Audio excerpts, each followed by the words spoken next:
And now, ladies and gentlemen, from the heart of the Inland Empire, right here in sunny Southern California, it's Robert Cardoza Live, where we talk about politics, money, and you. This is the intersection of business and politics. And now here's your host, Robert Cardoza. And welcome aboard. I am Robert Cardoza. You're listening to the intersection of business and politics right here on Robert Cardoza Live, where I do an honest, unbiased analysis of the issues confronting you today that affect the decisions that you're going to make on your both your personal and your business life. I come to you every Monday through Friday on Spreaker Radio, Roar 1776 Radio, and MyCast Live Radio from 3 p.m. to 5 p.m. Pacific Time. Also on 405 Media Radio every Monday through Friday from 6 a.m. to 7 a.m. Pacific Time.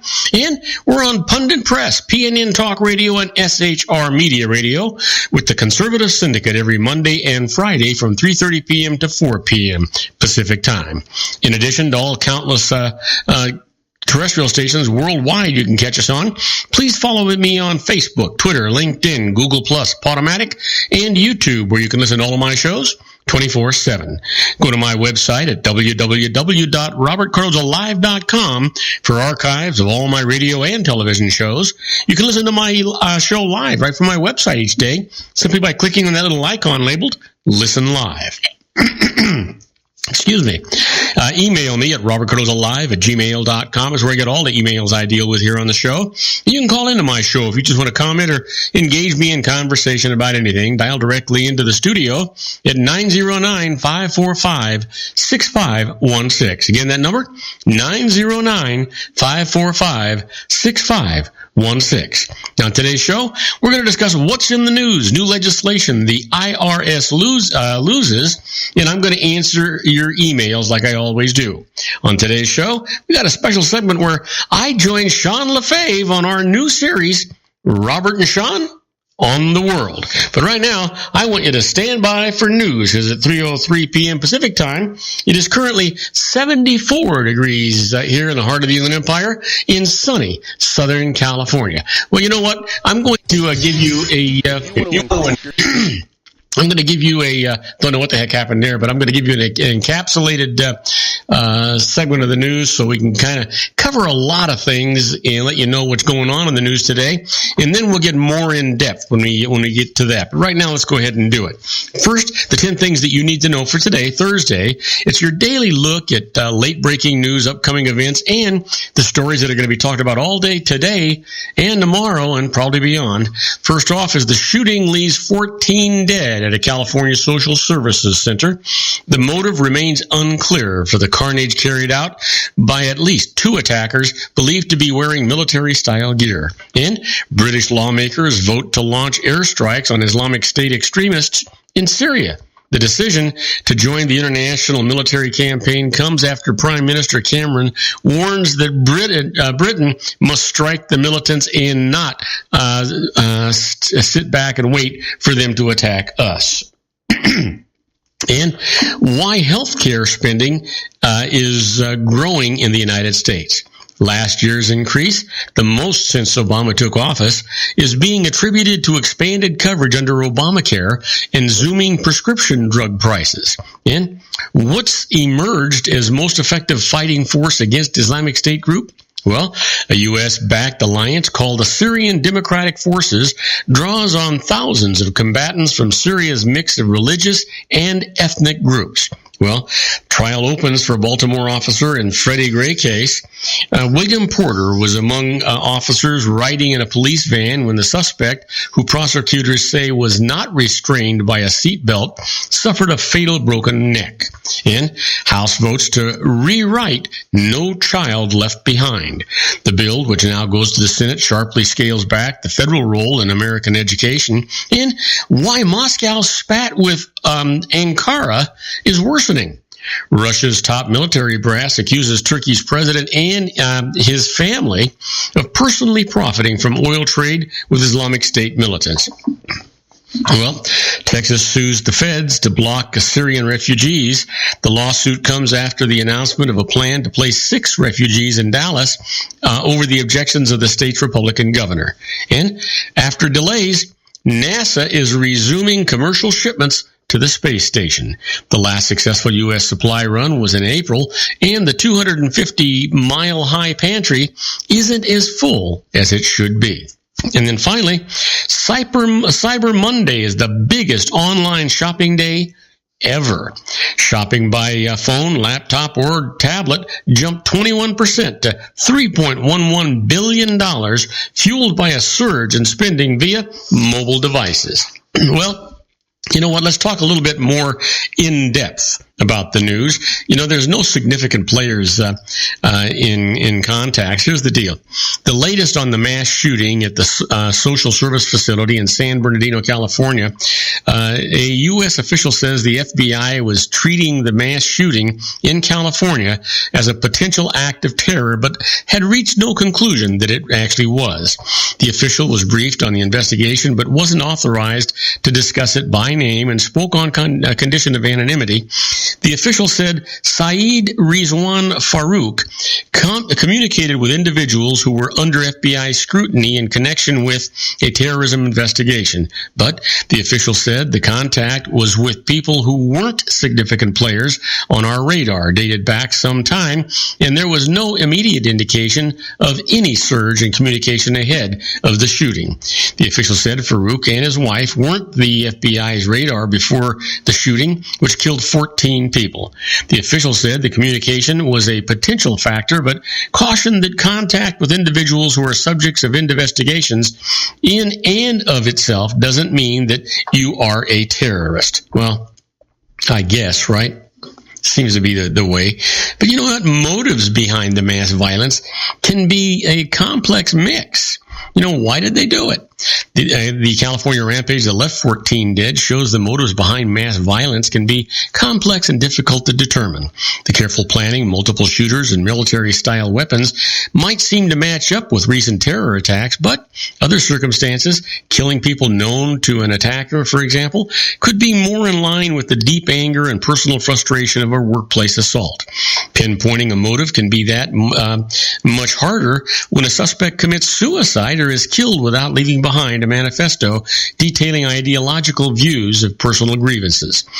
Federal authorities are still exploring the reasons for Wednesday's mass shooting at a San Bernardino, California social services center.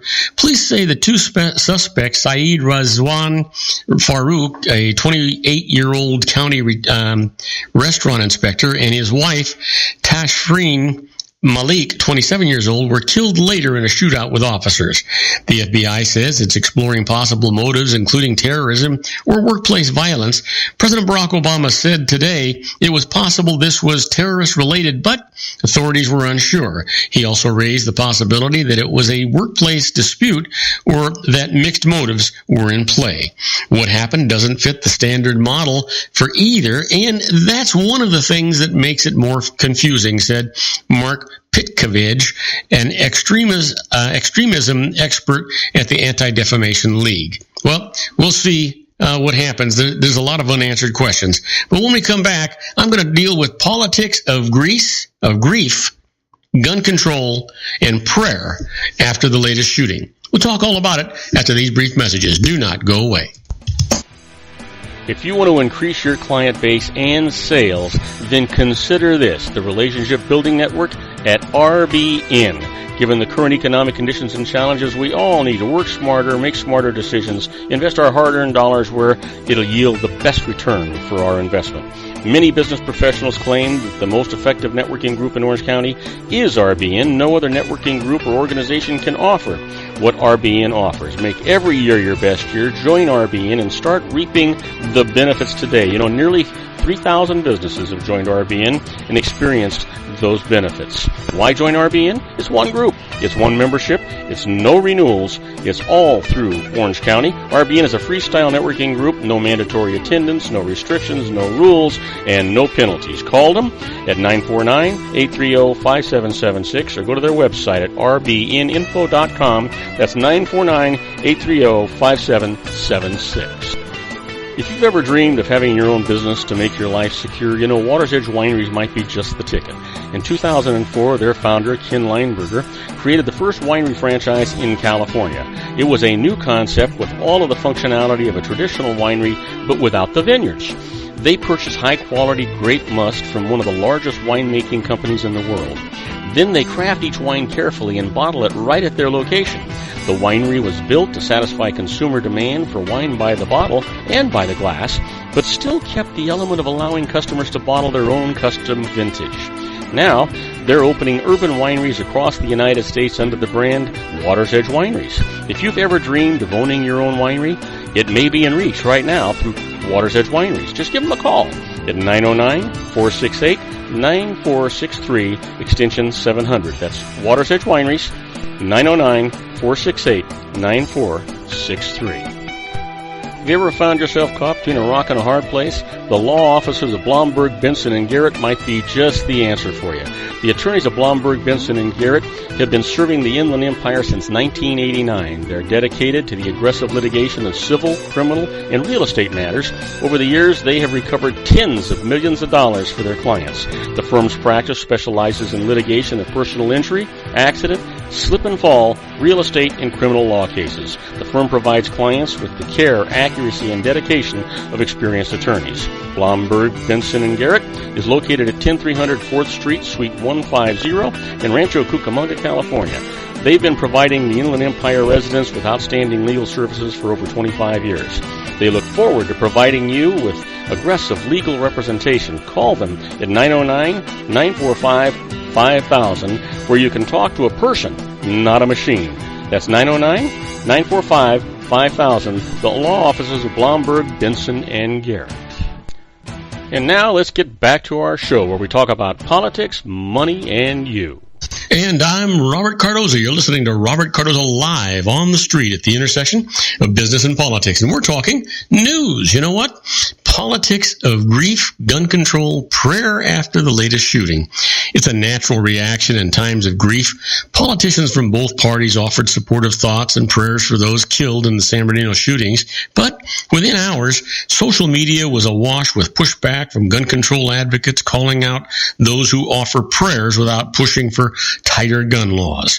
Your thoughts should be about steps to take to stop this carnage. Democratic Senator Chris Murphy of Connecticut tweeted, "Your prayers should be for forgiveness if you do nothing again." Murphy, who has been outspoken in pressing for gun control legislation, added at a news conference today, members of Congress don't get elected to send out sympathy tweets. As GOP presidential candidates and conservative lawmakers tweeted one by one their prayers after the shooting, Igor Volsky, a contributing editor at the liberal website Think Progress, started tweeting back how much each had received in campaign contributions from the National Rifle Association, which opposes tighter gun laws. Volsky said in an interview that his Twitter campaign stemmed from frustration with those who routinely talk about all the thoughts and prayers that are going to send to victims, and yet they do nothing time and time again in terms of actually reducing these things from happening. The hashtag Thoughts and Prayers quickly was adopted by those venting frustration with the prayerful sentiments offered by those opposed to congressional action on gun legislation. You know, the New York Daily News expressed the same idea on its front page with the blaring headline, "God isn't fixing this." Coupled with images of tweets about prayers from GOP candidates Ted Cruz, Paul Rand, and Lindsey Graham, and House Speaker Paul Ryan. Soon came a backlash from those arguing that gun control advocates were sneering at deeply felt prayers. Paul tweeted that the newspaper's cover was deplorable. Genuine thoughts and prayers are not political fodder. Prayer is exactly the right immediate response, tweeted Matt Makowiak, a Republican political consultant. Belittling prayer or praying for victims is odious. Well, Commentary Magazine's Noah Rothman wrote that an ill-advised impulse to discredit the act of prayer was an example of how far removed the left has become from majority opinion in the rest of America. Separate from the political back and forth, it fell to Catholic priest and blogger Matthew Schneider to tweet his thoughts on the role of prayer for most Americans in such a time of tragedy. You know what? It just seems to me that when a mass shooting happens, all 99% of us can do is pray for the victims and their families. You know, I suppose if you're a believer, then that makes all the sense in the world. But if you're a politician and you're just pretending to send those prayers out because it's the politically correct thing to do, then you should be replaced. You need to do something about gun control, not God control. You know what? And if you do believe in God, then you got to believe that you have an obligation to make this better. Well, Pentagon chief to military open all combat jobs to women. After 3 years of study and debate, Defense Secretary Ash Carter ordered the military today to open all military jobs to women, removing the final barriers that kept women from serving in combat, including the most dangerous and grueling commando posts. His landmark decision rebuffed requests by the Marine Corps to exclude women from certain infantry and combat jobs and signaled a formal recognition that thousands of women served and many were wounded or killed in the last 14 years of war in Iraq and Afghanistan. We are a joint force, and I have decided to make a decision which applies to the entire force, Carter told a news conference. Wow. You know what? I guess women are going to be happy about it. And if they're qualified, then they should be able to do it. Well, the U.S.-led coalition targets the IS oil facilities in eastern Syria. As British jets opened airstrikes against the Islamic State group in Syria and Germany prepared to send troops and aircraft to the region, Russia's president called on the world today to brandish one powerful fist in the fight against terrorism. Yet, even as international efforts to defeat the extremists grew, animosity between Russia and Turkey only intensified. Hours after Britain's parliament authorized military action in Syria, its Tornado warplanes struck oil fields in eastern Syria that helped finance IS. The strikes a very real blow at the oil and the revenue on which the Daesh terrorists depend. Defense Secretary Michael Fallon told the BBC using the Arabic acronym for IS. Both the U.S.-led coalition and Russian warplanes have struck the extremist oil facilities, and Russia has drawn heated international attention to the issue by accusing Turkish authorities of profiting from oil trade with IS. Allegations Turkish President Recep Tayyip Erdogan has strongly denied. The Russian allegations came after last week's downing by Turkey of a Russian warplane near Syria-Turkey border. Turkey insists the plane had violated its airspace, but Russia vehemently rejects that contention. Now, when we come back, I'm going to deal with the IRS loses. The first case up is a case that the IRS actually conceded. And you know, I've always said if the IRS only concedes when they're pretty doggone sure they can't prevail in a court fight. In this first case, it's an IRA rollover deadline is extended for a widow. And I'll tell you all about that right after these messages. Isn't it time to shine the spotlight on your expertise? The Interview, starring you. Here's your chance to capture 5 minutes of fame with The Interview. This isn't just any interview. This is your opportunity to showcase your expertise and position yourself as a trusted expert in a one-on-one video interview hosted by Robert Cardoza, host of the nationally syndicated show Robert Cardoza Live and powered by AHA Studios. What is it? A professionally recorded video for your use. Robert Cardoza interviews you on the set where he records his show. Professional interview showcases your expertise and value, shot in a state-of-the-art studio. And what's in it for you?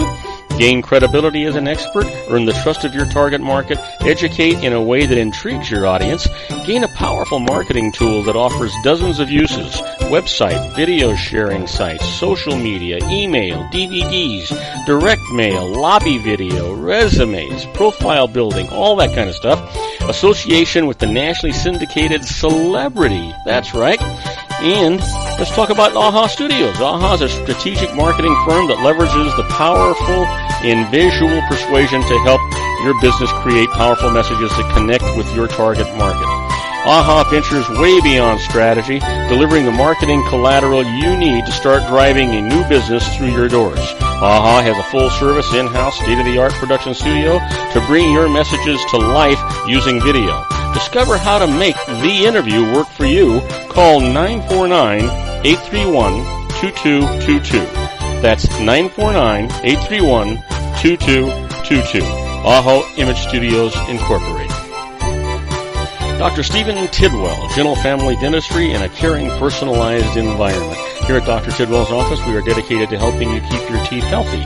We are a state-of-the-art dental practice that still believes in traditional values, such as excellent customer service and individual attention. We have a special welcoming offer for you for just $39, a complete exam, personal consultation, professional cleaning, and all necessary x-rays. That's a $266 value for $39. Dr. Tidwell has 2 convenient locations and experienced staff to provide you with professional care and personal attention that you deserve. Call today. Don't delay. A great smile another day. Call 909-944-7308. That's 909-944-7308 for Rancho Cucamonga or San Bernardino. Joel Saltzman is Dr. Wireless. He has turned his considerable expertise into consumer credit risk and wireless security into a highly specialized independent web-based consulting enterprise targeting consumer credit risk analysis and wireless transactional security and monitoring. He works as a wireless analyst, veteran independent agent, and consumer liaison for most wireless telecom carriers and equipment manufacturers. For more than 20 years, corporate and private clients and media audiences have counted on his unvarnished advice while weighing the technology, performance, and cost differences between Sprint, Nextel, AT&T, Verizon, and T-Mobile. Joel specializes in setting up mobile wireless hotspots to be used for disaster preparedness, business continuity, and mobile wireless merchant processing solutions. Call Dr. Wireless at 310-400-4900 or go to his webpage at drwireless.com. Again, call 310-400-4900 or his webpage at drwireless.com. You'll be glad you did. And now, back to our show.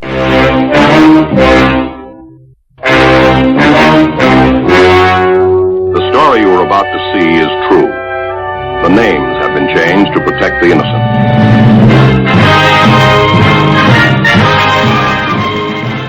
Oh yeah, here we are, my favorite part of the show, the IRS loses. Let's not waste any time. Let's just get right to it. You've heard me describe it earlier. This is a case that the IRS actually conceded, and that's because they know they wouldn't prevail in court anyway. So it makes them kind of look like a good guy, even though they're not. In this particular case, an IRA rollover deadline was extended for a widow. Let me tell you about it. An individual died, and his financially unsophisticated widow inherited his balance in his employer's qualified retirement plan. Now, the plan's manager sent her a check for the full amount, but gave her no advice regarding what to do with it, nor any explanation of applicable tax rules. So, she put the money in a regular bank account. She didn't learn of the rules for rolling the funds into an IRA until she talked to an accountant after the 60-day rollover deadline had actually passed. So this is what the IRS's final ruling was. The widow's failure to make a rollover was due to reasonable cause beyond her control. So the deadline is waived and she can make the rollover now. Well, you know what? If that had gone to court, that's exactly what the judge would have ordered. They didn't have a chance with that one. How about this one? The IRS loses. A levy is stopped for trying to collect extra tax. Yeah, you heard me right. They're doing it again, right? Listen to this. Brad Clark reached an installment agreement for his 1999 tax bill, but the IRS added $222 to the bill that it said he owed for 2004. Now, Clark believed that he was owed a refund for 2004, so he refused to sign. Because he didn't sign, the IRS moved to levy against him to collect the 1999 tax and kept his 2005 refund to pay the 2004 tax. Clark protested the levy of the 1999 tax, on which he had already been making payments by the terms of the installment agreement. But IRS appeals said that since the levy was not collecting the 2004 tax, it would not consider the 2004 tax bill at all. Well, Clark went to tax court. This is the decision. Taking the 2005 refund for the unproved 2004 tax bill was clearly improper, so appeals hadn't followed the law. Clark gets a new appeals hearing, and the levy is stopped until then. Well, he won the appeals hearing, and he got the money back, and he got interest, and he got attorney fees. And that's the way this is supposed to work. Let me give you one more. The IRS loses. Being in jail does not disqualify a mother for earned income credit. Yep, listen to this. Cynthia Rowe lived with her children until the beginning of June, after which she was incarcerated in jail for the rest of the year. She claimed the earned income credit, but the IRS said that she was ineligible for it because she hadn't lived with the children for more than half the year. She protested, went to tax court. This is what the judge said. Rowe never changed her permanent residence, and her time away from it while incarcerated was only temporary. So she continues to meet the residence requirement and can claim the credit. And why is that so important, do you think? I'll tell you why. Because it was $4,000 in her case. A big deal. Now, I don't know why she was incarcerated. It could be any number of reasons. But you know what? $4,000 goes a long way to help those kids. And that's the way I'm seeing it. That's the way I see this thing going. Now, you've heard me talk about being a fly on the wall when the IRS is doing stuff. That's where we're at right now with this segment that we call Inside the IRS. Now, these are not tax court cases, but it's precedents that have been set and things that have been done that you can use against the IRS in your own benefit. So this is the section that we call Inside the IRS.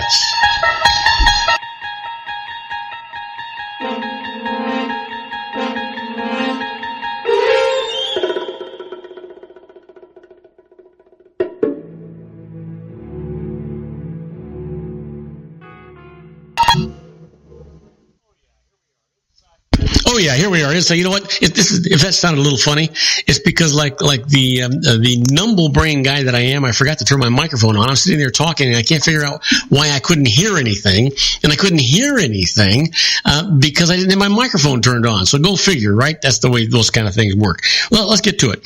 Consider this. Consider the statute of limitations when the IRS proposes to assess extra tax or additional tax. Here's the case. The general rule is that the IRS must assess additional income tax within 3 years from the date that your personal income tax return was actually filed. Now, two important exceptions to this. If you understated your gross income by more than 25%, then the IRS has 6 years to assess tax. And if your original tax return claimed false deductions that you intentionally failed to report income, then there's no statute of limitations on that, which means that the IRS can make you pay the extra tax, interest, and penalties whenever it catches up with you. But you need to always fight back. Here's the thing. If the IRS claims that your tax return is false or fraudulent, it's the IRS's burden to prove that. Make the IRS meet its burden by insisting, for example, that each item of income that it claims you didn't report was really income and not gifts or loans or a return of capital that actually is not income. And make the IRS prove that you failed to report the income fraudulently rather than because of an honest mistake on your part or an error on the part of your tax preparer. I want you to know that's almost impossible to do. So always protect yourself. That's the deal. I'll give you one more. Winning the lottery and paying income tax. You ever think about it? Well, think about this. It seems that any number of lucky individuals who won millions of dollars in state-run lotteries acted recklessly when it came to paying tax on their winnings. Some lottery recipients have taken the tax position that they realized a tax-favored long-term capital gain when they sold their right to receive future annual installments in return for a discounted lump sum payment. Well, various courts have ruled against the lottery winners by adopting the substitute for ordinary income doctrine, which says that capital gains treatment is not available for what you otherwise would be receiving at a future time as ordinary income. So keep that in mind as you go along. Now, do not go away, because when we come back, boy, have we got a great hour in store for you. I'm going to join with our own Sean Lefebvre in a whole brand new series. And we're going to title this Robert and Sean on the World. And we're going to talk about that right after these brief messages. So do not go away. You don't want to miss this. This is going to be great. If you want to increase your client base and sales, then consider this, the Relationship Building Network at RBN. Given the current economic conditions and challenges, we all need to work smarter, make smarter decisions, invest our hard-earned dollars where it'll yield the best return for our investment. Many business professionals claim that the most effective networking group in Orange County is RBN. No other networking group or organization can offer what RBN offers. Make every year your best year. Join RBN and start reaping the benefits today. You know, nearly 3,000 businesses have joined RBN and experienced those benefits. Why join RBN? It's one group. It's one membership. It's no renewals. It's all through Orange County. RBN is a freestyle networking group. No mandatory attendance, no restrictions, no rules, and no penalties. Call them at 949-830-5776 or go to their website at rbninfo.com. That's 949-830-5776. If you've ever dreamed of having your own business to make your life secure, you know Water's Edge Wineries might be just the ticket. In 2004, their founder, Ken Lineberger, created the first winery franchise in California. It was a new concept with all of the functionality of a traditional winery, but without the vineyards. They purchased high-quality grape must from one of the largest winemaking companies in the world. Then they craft each wine carefully and bottle it right at their location. The winery was built to satisfy consumer demand for wine by the bottle and by the glass, but still kept the element of allowing customers to bottle their own custom vintage. Now, they're opening urban wineries across the United States under the brand Water's Edge Wineries. If you've ever dreamed of owning your own winery, it may be in reach right now through Water's Edge Wineries. Just give them a call at 909-468-9463, extension 700. That's Water's Edge Wineries, 909-468-9463. Have you ever found yourself caught between a rock and a hard place? The law offices of Blomberg, Benson, and Garrett might be just the answer for you.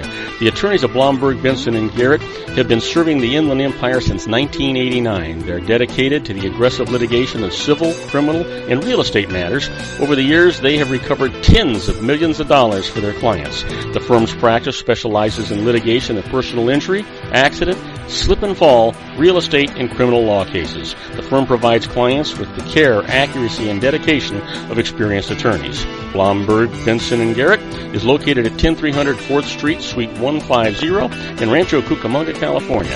They've been providing the Inland Empire residents with outstanding legal services for over 25 years. They look forward to providing you with aggressive legal representation. Call them at 909-945-5000, where you can talk to a person, not a machine. That's 909-945-5000, the law offices of Blomberg, Benson, and Garrett. And now let's get back to our show where we talk about politics, money, and you.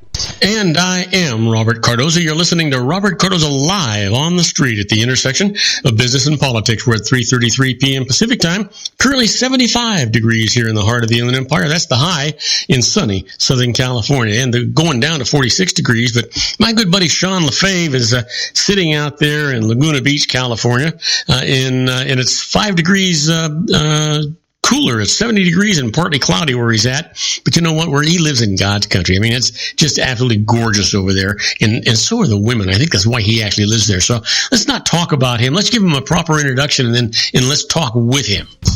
And now, ladies and gentlemen, coming to you from his personal meditation lounge in Orange County, California, a professional dedicated to conquering many chronic conditions from autism to weight loss and everything in between.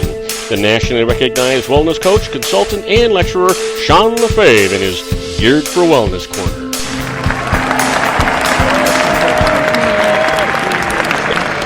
Hey, Sean, welcome aboard. I am so excited to have you here today. There's a million things we could talk about, but I'm wondering if you wanted to start off with something of your own or you want me to kick this thing off? You know, hey, as long as we both have our microphones turned on, I don't really care what we're talking about. Do you know what? You would think after all the years I've been doing this, right? I do television, I do radio, I've done all these things that I could actually remember to turn the doggone microphone on. Now, I'm not going to tell you why I turn it off, but I guess it's obvious, right? You know, you never know what I might be doing when that microphone is off. So, hey, you know, I don't really want to know, but I'm just glad to know you have the wherewithal wherewithal to turn it off when you need to. That's a good. The problem is remembering to turn it back on again. Hey, listen, there's been a horrible, horrible tragedy here, just about 12 miles east of my home here. And, far from you. I'm sorry, what'd you say? Oh, I was just going to say that's not far from you. That happened right in your own neighborhood, basically. Yeah, about 12 miles east of me, and what a horrible tragedy it is. And there's a part of me that besides being upset about what happened, I'm very upset at what these politicians are doing to be politically correct. They all get on the microphones, they all get on television, and they all get on the radio, and they're all offering up prayers, and they're all offering up moments of silence, and they're doing all these things. And you know what? And I don't mean to be non-religious, but God is not solving this problem, and prayers are not helping those 14 dead people or the families that are left behind. What needs to happen is have these politicians stop offering prayers and start offering legislation to fix the problem. I'd love to get your thoughts on this. I actually had this discussion with someone earlier today, and my initial response was, you're right, God's not fixing this problem. However, we have spent a lot of energy and a lot of time kicking God out of every facility we can possibly kick him out of in this country. Schools, courthouse, out of the military, anywhere that's not your own living room. Basically, our culture says we don't want God. But all of a sudden, when something like this happens, our culture goes, where's God? How come he's not saving us? Well, because you kicked him out. You told him to go F himself. Yeah. That's why he's not saving us. And I hate to say it that way, but it's not that God is going to miraculously come down and save us. That's not the way. And I'm not, those who don't know me, I'm not a Bible-thumping Christian. I was raised as an atheist, but, later on I kind of discovered that maybe this God guy's maybe real. And so I've gone to church and I've read the Bible and I get it all. Well, you know what? And I get it too, but I've read the Bible, and I do remember that I can't quote who it was, but I can tell you that somewhere it says God helps those who help themselves. Exactly, and that I think is what they're forgetting. People going, all these people are going, they're praying and it's not helping. Well, yeah, it's not helping because the prayers are supposed to be done in a little closet all alone where no one else can see you, because we want to get offended by the fact that someone is actually praying to God. But now that someone actually tells you they're praying to God, you go, see, it doesn't work. But the part that makes me mad, Sean, it's not that they're doing it. It's that they're putting it out on national television and national radio because they want to garner points with voters. And you know what? I doubt very much they actually even offered up a prayer. It's all about politics, and it's all about stature, and it's all about political correctness, and it's not about actually doing God's work, which would have been to solve the problem. Neither side is doing anything. You've got Clinton and you've got Obama. Basically, within an hour of this happening, saying, we need to have stricter gun laws. It's like, okay, could you just step back for a second and realize that this happened in California? Everything that happened was already outlawed. Yeah. We already have laws here in California against high capacity round or magazines. We have laws against assault rifles. We have severe background checks in place.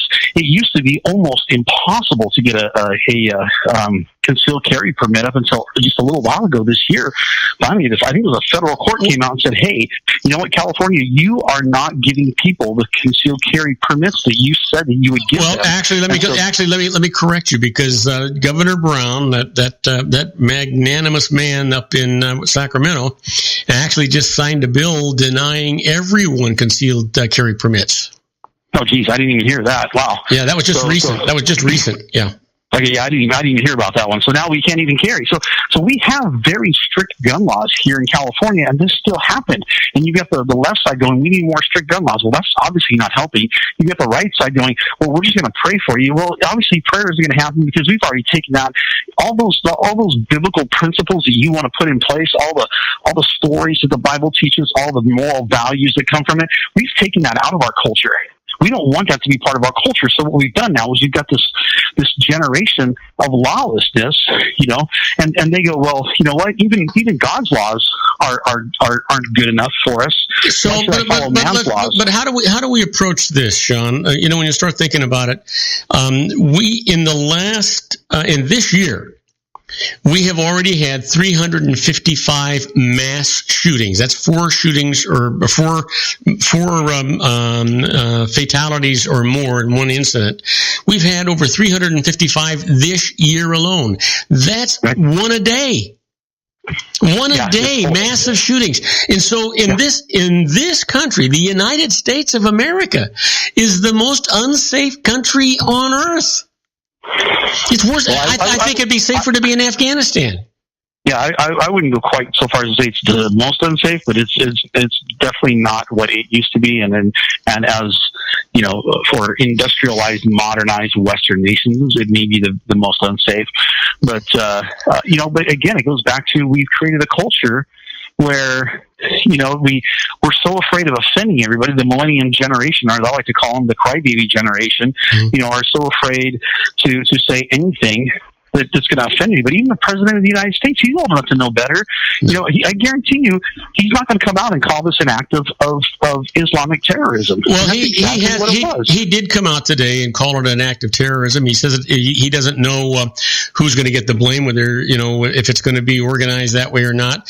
The perpetrators of this have already been declared radicalists. And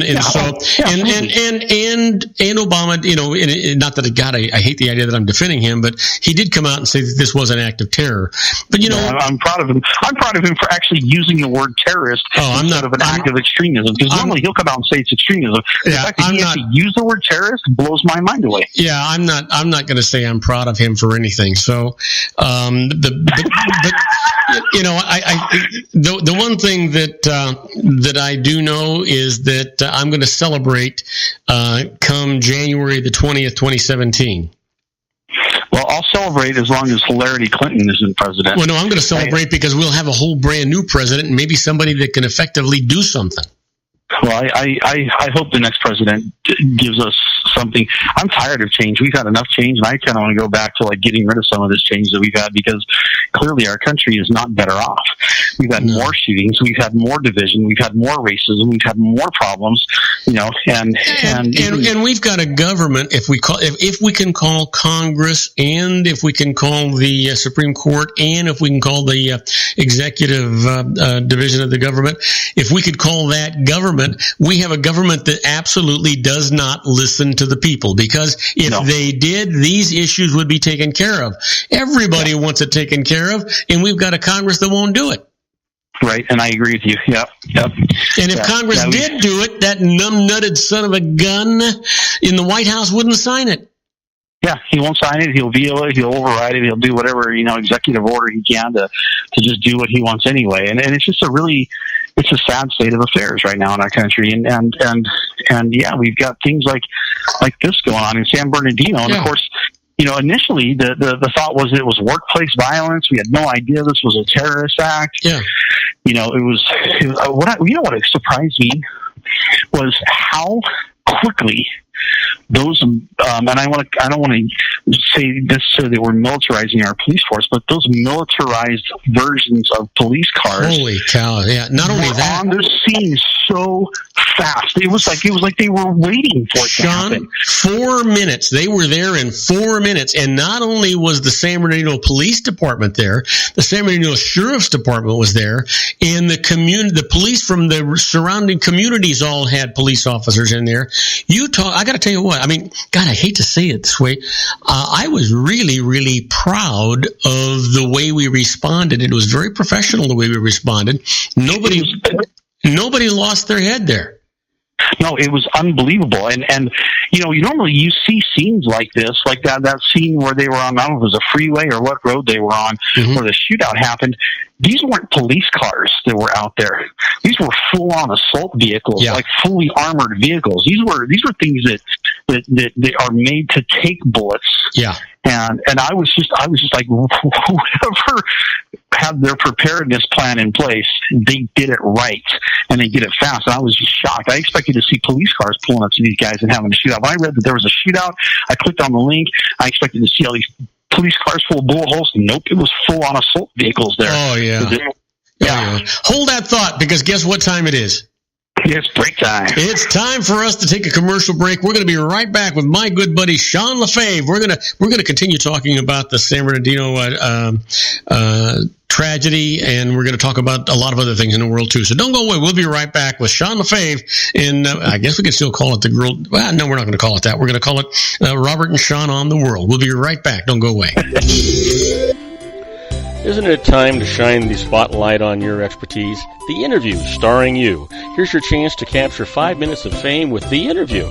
This isn't just any interview. This is your opportunity to showcase your expertise and position yourself as a trusted expert in a one-on-one video interview hosted by Robert Cardoza, host of the nationally syndicated show Robert Cardoza Live and powered by AHA Studios. What is it? A professionally recorded video for your use. Robert Cardoza interviews you on the set where he records his show.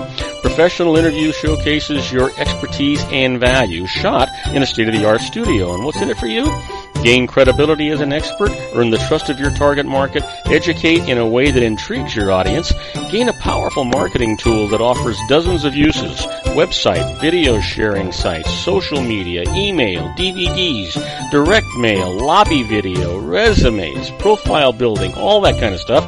Association with the nationally syndicated celebrity. That's right. And let's talk about AHA Studios. AHA is a strategic marketing firm that leverages the powerful and visual persuasion to help your business create powerful messages that connect with your target market.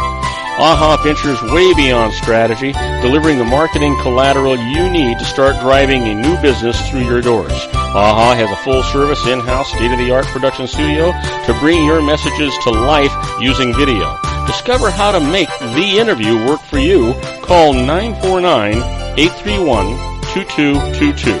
That's 949-831-2222. AHA Image Studios, Incorporated. Dr. Stephen Tidwell, Gentle Family Dentistry in a caring, personalized environment. Here at Dr. Tidwell's office, we are dedicated to helping you keep your teeth healthy. We are a state-of-the-art dental practice that still believes in traditional values, such as excellent customer service and individual attention. We have a special welcoming offer for you for just $39, a complete exam, personal consultation, professional cleaning, and all necessary x-rays. That's a $266 value for $39. Dr. Tidwell has 2 convenient locations and experienced staff to provide you with professional care and personal attention that you deserve. Call today. Don't delay. A great smile another day. Call 909-944-7308. That's 909-944-7308 for Rancho Cucamonga or San Bernardino. Joel Saltzman is Dr. Wireless. He has turned his considerable expertise into consumer credit risk and wireless security into a highly specialized independent web-based consulting enterprise targeting consumer credit risk analysis and wireless transactional security and monitoring. He works as a wireless analyst, veteran independent agent, and consumer liaison for most wireless telecom carriers and equipment manufacturers. For more than 20 years, corporate and private clients and media audiences have counted on his unvarnished advice while weighing the technology, performance, and cost differences between Sprint, Nextel, AT&T, Verizon, and T-Mobile. Joel specializes in setting up mobile wireless hotspots to be used for disaster preparedness, business continuity, and mobile wireless merchant processing solutions. Call Dr. Wireless at 310-400-4900 or go to his webpage at drwireless.com. Again, call 310-400-4900 or his webpage at drwireless.com. You'll be glad you did. And now, back to our show.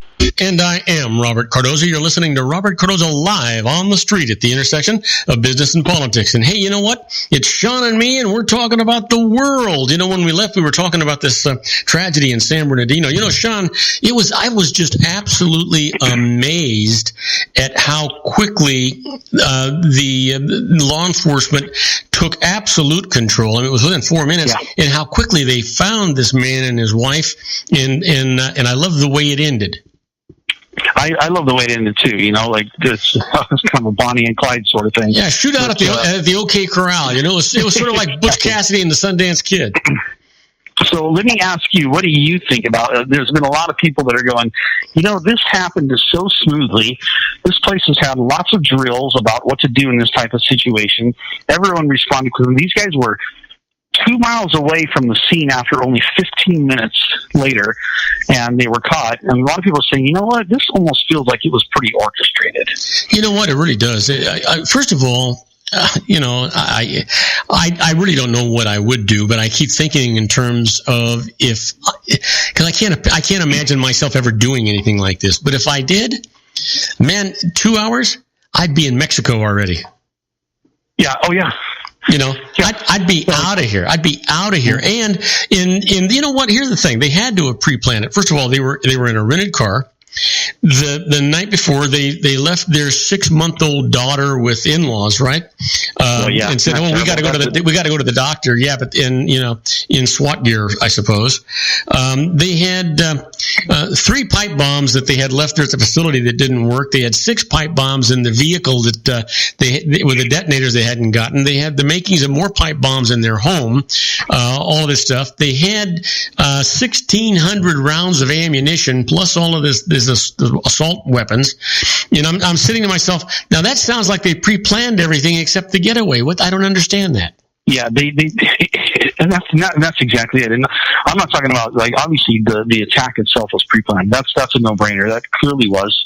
But what other people are saying, and I've seen this, and I'm not sure that I believe it, but they're saying that this was, even our government was involved in the orchestration of this. Because you know what? I got to tell you what, I'm going to choose not to believe that. I have got to choose not to believe that. No, I've got to choose not to believe it too, because I have a hard time believing that our government would do this. Of course, the rhetoric out there is the government. This is just another ploy that they've done. It's another orchestration of theirs to try to take our guns away, and that's the even more right now. Yeah, the only thought that I could have would be that it's another ploy of the government, whether that be the CIA or whoever it might be, but another ploy of the government to chip away at our freedoms, our rights here in the United States. Right. Yeah. And you know what? So they start with the Second Amendment, and then they move up to the First Amendment, right? The freedom of speech and expression and press, and then they just move right on through, all the amendments, and pretty soon we have no rights as individuals. It just seems to me, though, I mean, there is a certain amount of logic. I heard an argument today, Sean, about the no-fly list, and it's mostly about terror and stuff like that, and that a person can be barred from flying an airplane, but we have no way of barring them from buying a gun. Shouldn't we be barring the same guy that we won't let get on an airplane from having a gun? The argument is well, yeah, but they make mistakes, and some guy gets on there, and it's you're infringing against his rights. Well, you know what? That's a very small percentage, and when he gets off the doggone list, then he can go out and buy his gun. But in the meantime, I don't want him to have a gun. Right, and the problem is if someone wants a gun, I could go. I mean, I live in Orange County, and we're not even like what you would call a real roughneck kind of area, but I could drive probably 15 minutes from my home, and I can find someone who will sell me a gun out of his trunk, Sure. So getting a gun is not hard. Getting an airplane is probably a little bit more difficult. Well, the rifle that killed John F. Kennedy was a mail order gun. Yeah. And I think the point is I do believe in the right to bear arms. I mean, I have weapons. I've got a rifle and I've got a .38 pistol. The rifle is way up high because it scares me that one of my grandkids might get at it, and it is not loaded, and the clip is separated from it. And the .38 pistol is in a safe that I have, and all the ammunition, nothing is loaded. All the ammunition is in that safe. If somebody were to break into my house, I'd be dead before I could get to the safe to open it anyway. Right. Yeah. Because it scares me. I don't even know why I still have those things. But I believe that it's my right. If somebody was pounding on my door, if I was scared for the safety of my wife or myself or my grandchildren or anybody, I wouldn't hesitate. And I think the thing to remember, too, is that we do have the right to bear arms. And that was put in there for a very specific reason, and there's a lot of debate over a simple comma, that the comma separates the militia from the right to bear arms, that the militia is one thing, and that's what the government has as a military, and the right to bear arms is our right to go hunt, which is ridiculous. But but here's the thing. And apparently, nowhere else in the Constitution did the founding fathers screw up their grammar structure, except on, you know what I'm saying? Like, yeah, really. Yeah. You have to remember that if we make it easy to alter that document that is the basis of our freedom, then, it's all for naught, because the minute you start chipping away at it, it's for naught. And the truth is our forefathers were very, very wise men. They had dealt with oppression. They had dealt with all kinds of things. And they had just got done fighting a war. They had just got done fighting England to get our own independence. And they realized that you can't keep that type of freedom without the ability to defend and even possibly attack a government that is trying to oppress you. That's right. And so the right to bear arms has a lot more to do with even defending your own home and hunting, for sure. It has everything to do with what if our government every April 15th, I can think of about 87,000 people that I'd like to have blown up. That's the official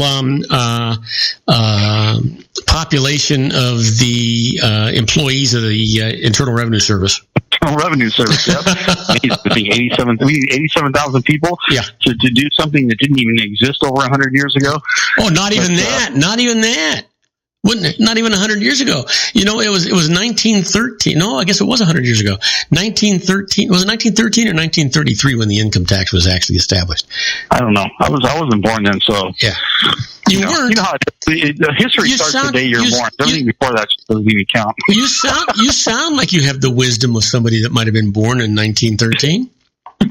Sometimes I have the knees of a guy who was born in 1913 too. I used to be a power lifter, and every now and then these knees just get to popping and cracking. But other than that, I don't feel like I'm 100 or I was born in 1913. Well, you know what? Here's the deal. Let's get off of this tragedy with San Bernardino, because it's just really, really depressing. We have to take another. We could talk about fun stuff like cancer. Okay, let's do that. Let's attack cancer when we come back from this commercial break. That is something worth beating the hell out of. We'll be right back with our own Sean LaFave right after these brief messages. Do not go away. If you want to increase your client base and sales, then consider this, the Relationship Building Network at RBN. Given the current economic conditions and challenges, we all need to work smarter, make smarter decisions, invest our hard-earned dollars where it'll yield the best return for our investment. Many business professionals claim that the most effective networking group in Orange County is RBN. No other networking group or organization can offer what RBN offers. Make every year your best year. Join RBN and start reaping the benefits today. Nearly 3,000 businesses have joined RBN and experienced those benefits. Why join RBN? It's one group. It's one membership. It's no renewals. It's all through Orange County. RBN is a freestyle networking group. No mandatory attendance, no restrictions, no rules, and no penalties. Call them at 949-830-5776 or go to their website at rbninfo.com. That's 949-830-5776. If you've ever dreamed of having your own business to make your life secure, Water's Edge Wineries might be just the ticket. In 2004, their founder, Ken Leinberger, created the first winery franchise in California. It was a new concept with all of the functionality of a traditional winery, but without the vineyards. They purchased high-quality grape must from one of the largest winemaking companies in the world. Then they craft each wine carefully and bottle it right at their location. The winery was built to satisfy consumer demand for wine by the bottle and by the glass, but still kept the element of allowing customers to bottle their own custom vintage. Now, they're opening urban wineries across the United States under the brand Water's Edge Wineries. If you've ever dreamed of owning your own winery, it may be in reach right now through Water's Edge Wineries. Just give them a call at 909-468-9463, extension 700. That's Water's Edge Wineries, 909-468-9463.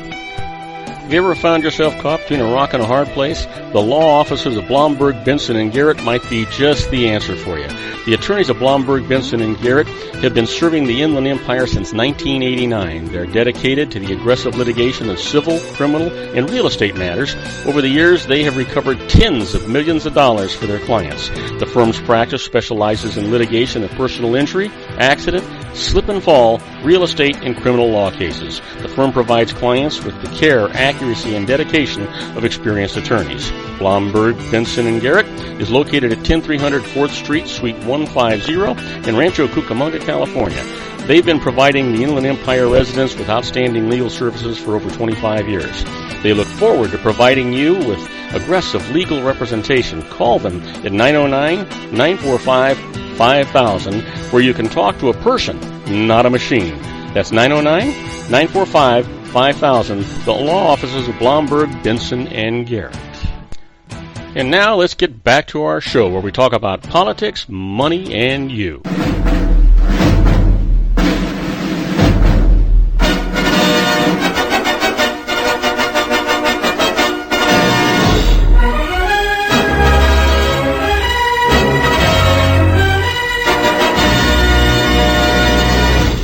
And I am Robert Cardoza. You're listening to Robert Cardoza Live on the Street at the intersection of business and politics. We're at 4 p.m. Pacific time. It's currently 75 degrees here in the heart of the Inland Empire in sunny Southern California. Well, I'm talking to my good buddy Sean LaFave, and Sean and I are we're talking about everything in the world today. We just got done talking about the tragedy in San Bernardino, and now what we're going to do, instead of fighting Congress, who doesn't do anything anyway, we're going to battle cancer. Sean, let's just get us started here. Sean? Hey, Sean. Sean LaFave, are you there? Were you sleeping, or were you on that little porcelain throne? I pulled the Robert Cardoza. I had my microphone turned off. Boy, you know what? Are you and I related? I think we are. Yeah, absolutely. Anyway, I'm thinking, I don't know if you heard, if your microphone was off and you still heard me. I just said that instead of battling Congress that does nothing anyway, let's just go ahead and wage war on cancer. Well, it's interesting. There's a couple articles, and one of them I think you actually sent me was scientists have discovered a way to kind of switch off a disease-causing protein that reduces tumor. So on. But I want to start off with something that absolutely blew my mind, and I read this study, and I just was astounded by it. And it comes out of Russia, and basically what they found, someone actually took the time to look at the data and do the research, and what they're finding is that in 23% of the cases, 23, that's a huge number, that's 1 in 4 almost, 22% of the time, the chemo is actually causing an increase in the growth of breast cancer tumors. Okay, but having said that, then what is the alternative? Well, the alternative is diet and healthier living. First of all, that's always been the answer. So that's diet and healthier living prior to getting breast cancer. But what if you've already got it? Well, even with breast cancer, we understand that breast cancer is not breast cancer, cancer, just period, just cancer in general. Oh, okay. I'm sorry. I thought you said breast cancer. No. This study was specifically with breast cancer. Oh. What they're finding is the chemo is actually, for whatever reason, they don't know why. All they know is that in 23% of the cases of breast cancer, that when chemo is administered, it's actually causing a growth in breast cancer, and that's huge. That's a big number, 1 in 4. I mean, why would you take that risk? Because first of all, chemo is just damaging in general. Okay, so take a breath. You got to take a breath once in a while. You're going to turn blue and pass out on me, and I'm going to have to fill in this whole thing. You got to listen to this. Go. Take a breath once. Yeah, that's it. Take a breath once in a while. So if 1 in 4, 25%, it actually has found that the tumor grows. What about that other 75% of the cases? What happens? Well, I assume that the tumor either typically shrinks in size, could possibly stay the same, but so are we saying that in a majority of cases that the efficacy of the chemo is warranted? I don't know. I'm playing with the numbers. Listen, I'm an accountant by trade, so I'm playing with the numbers. I got it. And if someone said, hey, this gives you a 75% chance of living, obviously that's significant. That 75% is huge. But when the 25% chance that it's actually going to increase the size of the breast cancer tumor, we have to stop. We need to stop. Exactly. And go, why is that happening? Why is that? That's a very significant number. 23. If it was like 3%, 4%, I'd go, yeah, you know what? Not significant. Mm-hmm. I mean, it would suck for that 3%, but it's probably not significant. But 23%, almost 1 in 4, that's a huge number. So answer this for, and I agree with you. You're absolutely right. It's certainly, at least in that 25% of the people, we ought to stop the modality and try something else, even if it's just diet or something else, because chemo's not working. But and gosh, I just lost my train of thought of where I was going to take you with this, and so to hell with it. I don't know where I was going to go. I don't even know how to respond to that. That's you know, I've got a friend who works for Burlington Northern Santa Fe. Maybe he could jump on board and get your train going. Well, I was going to move you in another direction, still staying with this whole thing, and then I don't know what the heck happened with me. I got it. While I'm old, I'm going to forget again. Here's the thing. So when people do get chemo and radiation, and these doctors declare that they're cancer free, they have to stay cancer-free supposedly for a 5-year period. But the truth is that generally within that time, and I am generalizing, the cancer reappears and it winds up taking its toll and taking the patient. So there's got to be a lot. There's a lot to be said about the efficacy of chemo and radiation. If it may just be a temporary Band-Aid and doesn't fix the problem. And what you're talking about perhaps fixes the problem. And yeah, exactly. And I think that's the point here, is that it is a Band-Aid, and it is, for most people, temporary. It's, you know, like you said, it has to be non-recurrent within 5 years. So if you go 5 years without any recurrence, then you can officially say that you've been cured of cancer. But you know, that obviously doesn't happen in most cases. Right. And so what we look at, you know, chemo, radiation. There's a lot of damage. It creates massive amounts of cellular damage by going through chemo and radiation. And this study alone, obviously there needs to be way more research done. This was just one study, but the study was pretty definitive. It said, wow, you know, 22% of the time the cancer tumor increased in size. So we really need to do way more research. But you were saying, that to deal this with exercise and diet and stuff like that. I mean, you're obviously, I mean, you know the way I love to eat. And and my diet is not one of those healthy diets that you would recommend to anybody. Because I mean, I would say your diet is far healthier than the average American diet. You know, you tend to eat stuff that is made from scratch. You cook meals at home. You take meat. You take vegetables. You take, whether it's, you know, I know you sent me that article about the potatoes and diabetes and so on.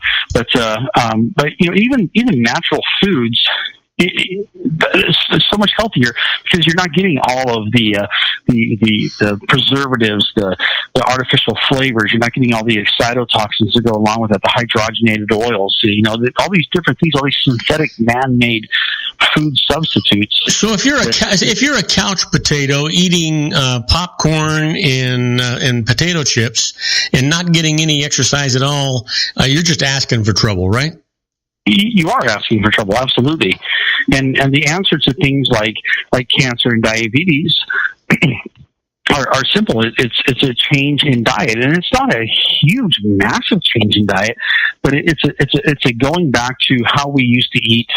You know, probably 2 generations ago, maybe even 3 generations ago, before things came in a box, before macaroni and cheese was introduced as, you know, I don't know if you knew that. But that's got to be good for you. Mac and cheese. Oh, even lobster mac and cheese, that's got to be good for you, right? It is good for you as long as it's made from all natural ingredients. But I'm talking about the stuff like it comes in the lobster mac and cheese has changed my attitude about life. And I agree with you. Like, that sounds really good right now. I could actually, now you got me all hungry. Now I'm like, you know what? I'm just gonna hang up and go get some macaroni and cheese with lobster. But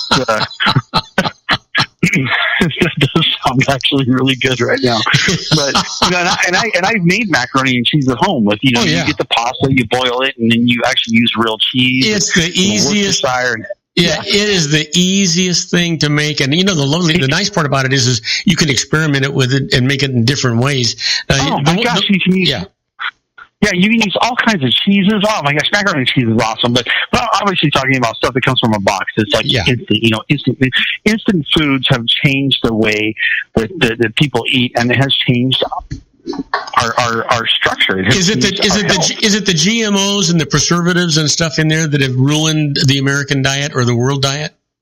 Yeah. It's a little bit of everything. It's the fact that we've taken something like wheat, and we took out the wheat germ, and we took out all the fiber out of it, and we took out all the protein, and we reduce it down to this white powdery substance. What was that article you sent me? Something about toast and potatoes. Oh yeah. And then fatty liver, right? Yeah. Right, they're saying that toast and potatoes. There's a group out there called EWG, the Environmental Working Group, and they do a lot of. They're amazing. They do a lot of research on what's going on in our environment, what's going on in our food, and how it affects us, in our health, and so on.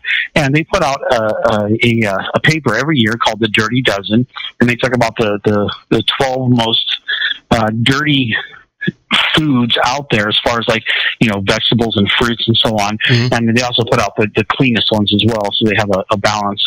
But potatoes was high on that list recently because of the pesticides that are used to grow them. It goes down into the ground, and the potatoes are filled with these pesticides. But potatoes, they're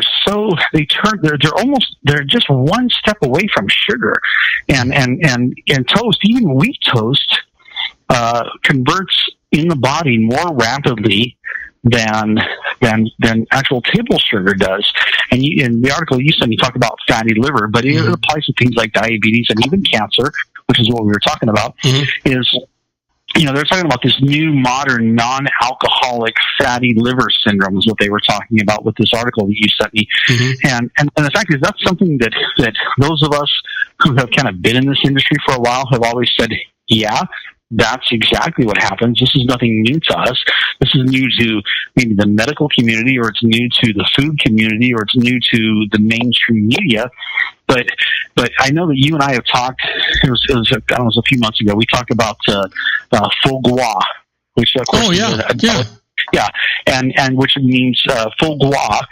Is French for fatty liver, and they take a duck and they feed it sugar, and they force feed it so much sugar that its liver actually gets fatty, and it changes the flavor of the liver, and so they make this foie gras out of the fatty liver of a duck. And I think we were saying it was illegal in California, but I think you were saying you had it not too long ago. They've taken it off of the restricted list in California, and a lot of restaurants are serving it. Matter of fact, Disney, at their only 5-star restaurant that Disney owns worldwide, at the Napa Rose in Anaheim, California, actually serves a real foie gras. You know what? I'm going to totally sidetrack for a second. My son Victor yesterday did a mystery basket at Napa Rose. He actually interviewed with them the week before last, and went in yesterday to do mystery basket with them. He actually they looked at his resume and they went, "Wow, this is an amazing resume." 20 years old, he's being looked at by Napa Rose to be a chef there. Oh, that's wonderful. Cool. That's wonderful. Yeah. So anyway, Napa Rose is an amazing restaurant. So, but the point of that is that you can create fatty liver syndrome just from eating too much sugar. It's not an alcoholic syndrome. It's a sugar syndrome. And potatoes and toast and anything else that breaks down rapidly in the body can easily create fatty liver. It can create diabetes, and it can create, as we were talking about before, cancer, because cancer feeds off of two things. It feeds off of an acidic environment, any food that creates acid in your body, and it feeds off of sugar, anything that turns into sugar in your body. So you remove those two things, and cancer really can't survive. And so that's the answer to things like chemo, which, according to this Russian study, has a 23% chance of actually growing chemo. How does chemo grow breast cancer tumors? That blows my mind. I was shocked when I read that. But things like a non-acidic environment, an alkaline environment in your body, and a sugar-free environment in your body will actually reduce and eliminate cancer. Well, there's so many questions that can be derived because, there obviously is not one fix for everything. And there are so many different opinions about what to do. But, when you start talking about the potato and the sugar, they also make vodka from potatoes, right? Because we were talking about the alcohol as well. And, there's a part of me that says, if we wait long enough, there isn't going to be anything we're going to be able to eat or drink because nothing is going to be good for us. If we use a lot of those things as a main staple of our diet, that's going to be a true statement. Yeah. But things, we got to remember that it used to be the things that were very sugary, that were very sweet, with the exception of fruit, which fruit is loaded with nutritional value. It's got a lot of, that's the reason why it's sweet, is because it wants to create this desire for you to eat that food because it's loaded with nutrition. But we have created foods that substitute that sweetness, that substitute that sugariness with no nutritional value at all. And so if we keep going down the path that we're going down, yes, what you said is going to be absolutely correct. But even things like vodka or even any type of alcohol at all, we know that if done in moderation, it's actually not bad for you at all. But we've taken. I'm going to test that tonight. Me too. Yeah. But we've taken things that used to be, like we talk about, treats. Like I'm going to have a little treat. I'm going to have a dessert used to be referred to as a treat because we would treat ourselves to something that was sweet and sugary once in a while. It wasn't a main staple of our diet. We didn't take our kids and give them Capri Sun, which was basically just sugar water with some sort of fruit flavoring built into it. We didn't go out and consume massive quantities of alcohol. We didn't all of a sudden become wine snobs and beer snobs and vodka snobs. It amazes me. Yeah.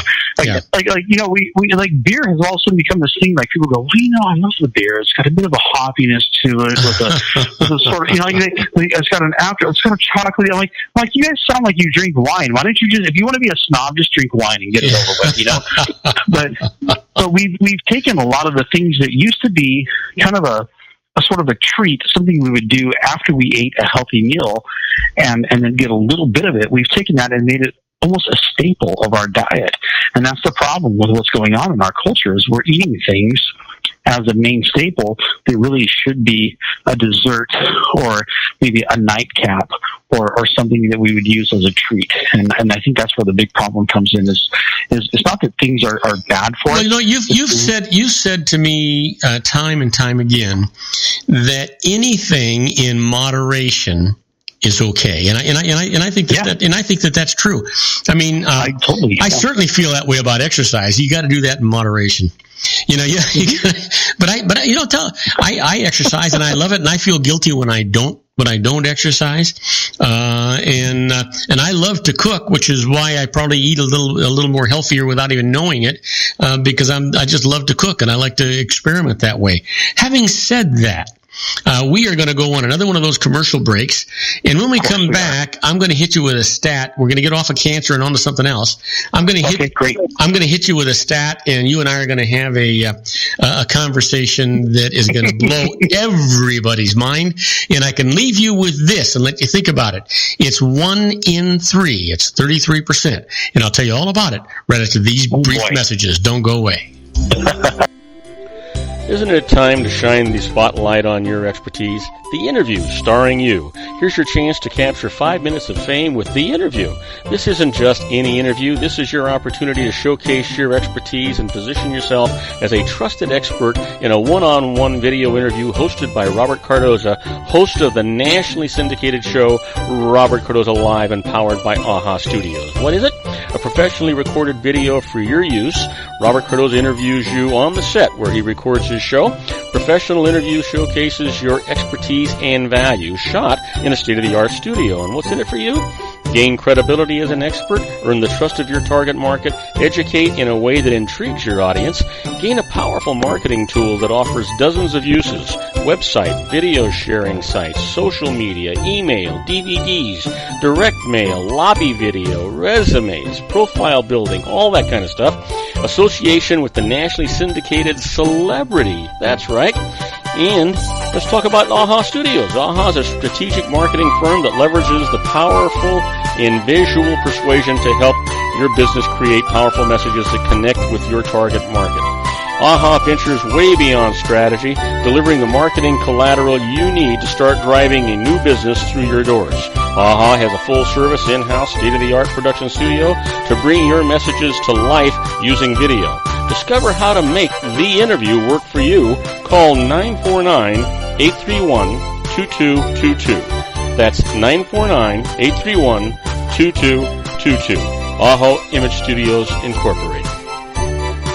Dr. Stephen Tidwell, Gentle Family Dentistry in a caring, personalized environment. Here at Dr. Tidwell's office, we are dedicated to helping you keep your teeth healthy. We are a state-of-the-art dental practice that still believes in traditional values, such as excellent customer service and individual attention.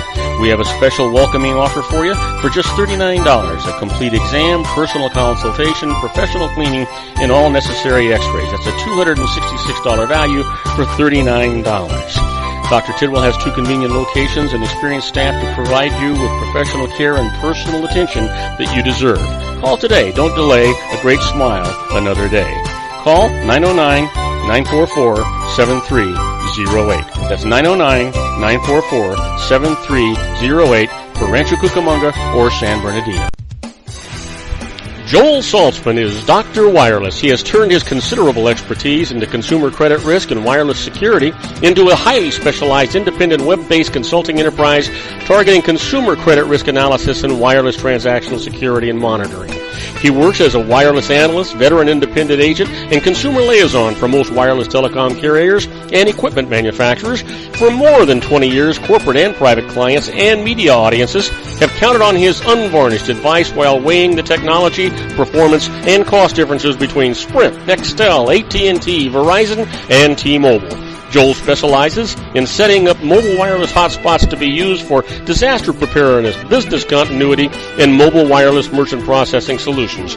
Call Dr. Wireless at 310-400-4900 or go to his webpage at drwireless.com. Again, call 310-400-4900 or his webpage at drwireless.com. You'll be glad you did. And now, back to our show. And I am Robert Cardoza. You're listening to Robert Cardoza Live on the street at the intersection of business and politics. Well, it's Robert and John on the world, and we're going to talk about that. So John. Did I say John? I meant to say Sean. Sean. It's all the same. It doesn't really matter. Yeah. What the hell? You know what? After I put that little martini to test, we'll see if I get any better with this. So 1 in 3. Did you guess what I'm going to talk about? Well, there's only 2 there. Well, there's probably several things come to mind, but the 2 main things that come to mind are either obesity or asthma. Actually, it's 1 in 3 women in the United States are victims of rape, and 65% of them take place on college campuses. And that is what we're going to talk about. I think that is a study that I just saw, and it is the most horrific stat I believe I have ever seen in my life. When I saw that, I just shuddered. I think about my granddaughter who is attending NYU 3,000 miles away. I think about, all these women. 65% of the rapes take place on college campuses, and it's 1 in 3 women. 33% of the women are going to be raped in the United States. What on earth is going on here? If we don't shoot them, we rape them. What the hell's going on here?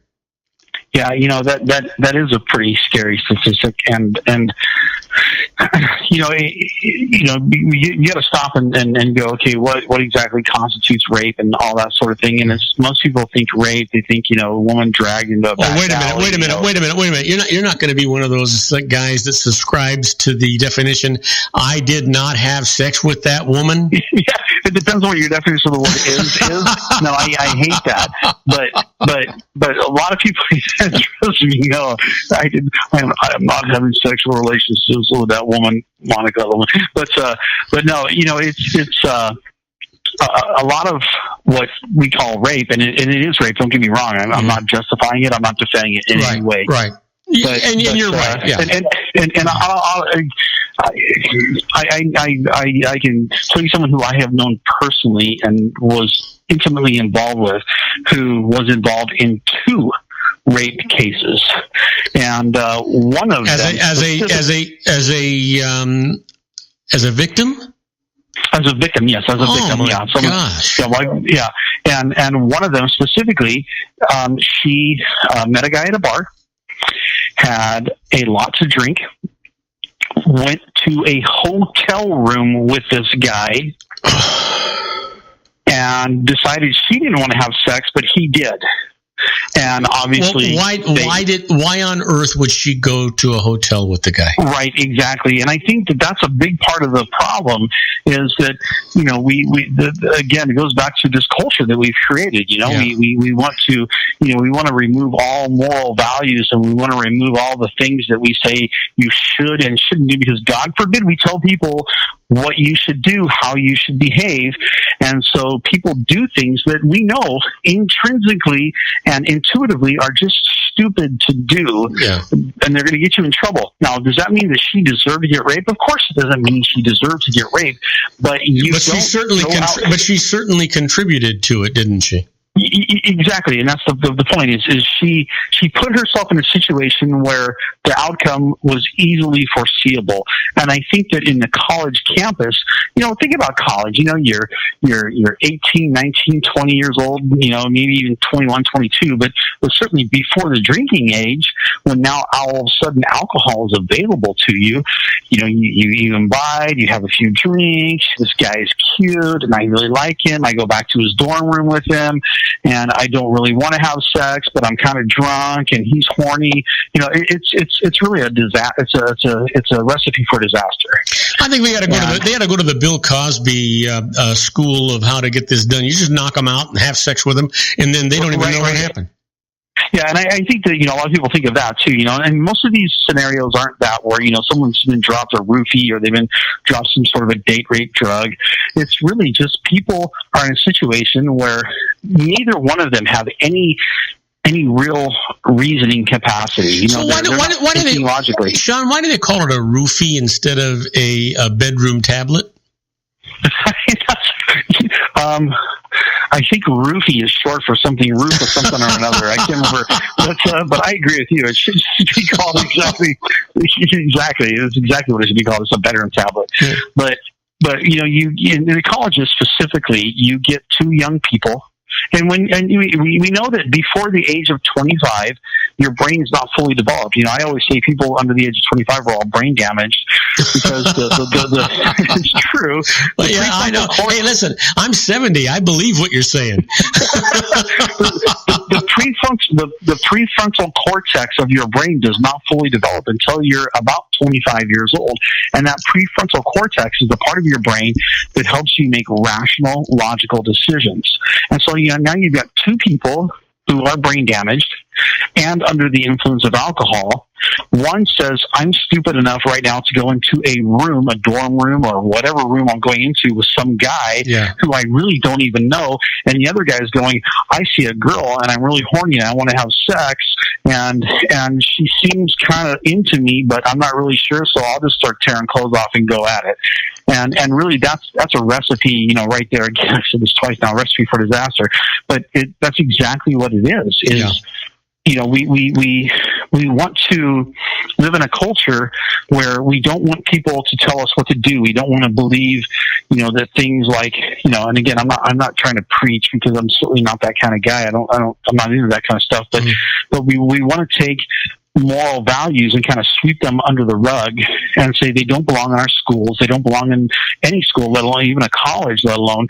But now we've got people who were raised in a way that they weren't really ingrained with, which actually gets us to another excuse here, and that is what about the girl that all of a sudden has been found out to have been promiscuous and needs an excuse, and the only excuse she can come up with is, I was raped. And that's absolutely. Matter of fact, in the military, I spent 4 years on active duty, and I spent 10 years as a reservist. And in the military, right now, the way the rules are written there, that if you have sexual relationship with another person, and that person has been drinking even just one alcoholic beverage, and in the morning when she wakes up, she says, "I didn't consent to that," by default, you are automatically guilty of rape. And so it's really an interesting dynamic. But in the military, it's even worse than that. It's destruction of government property. Oh yeah. Oh, absolutely. Yeah. No, it's well. I'm not making jest of it, but that's exactly if they're going to court-martial you and you're going to spend time away from home, it's probably not going to be for rape. It's going to be for destruction of government property. It's both, but yeah, absolutely. And so we've got this really weird dynamic right now where we look at it and we go, poor judgments were made on both parts. The woman certainly doesn't deserve to be forcefully put into a sexual position, to be raped in this case. But we also, the vast, you said 65% of them, I think, were on college campuses. Yes. Is that what the number you said? Yes. Yeah. And again, like the one example that I used wasn't on a college. It was actually a guy who was, believe it or not, he was actually an Air Force Academy cadet. Was the man who was involved, a guy who should have a massive amount of integrity but showed none for that night. But again, he was college age. That's the Air Force Academy is the military's version of college, or the Air Force version of college. And so, you get these college age kids that do these things, and yes, it's rape, and yes, it's wrong, and it needs to be fixed. But the problem isn't that men are out grabbing women and dragging them into the bedroom and forcing themselves on them. It's that both people are making really stupid decisions, probably alcohol's involved, probably both going into a situation they both know is wrong, but then both making really poor decisions because, why? I don't know. They were raised with values that they either violated or they were not raised with those values, and they really didn't have any way to predetermine. And that actually answers the bulk of those cases, because I think to a certain extent you're absolutely right there, especially with that statistic.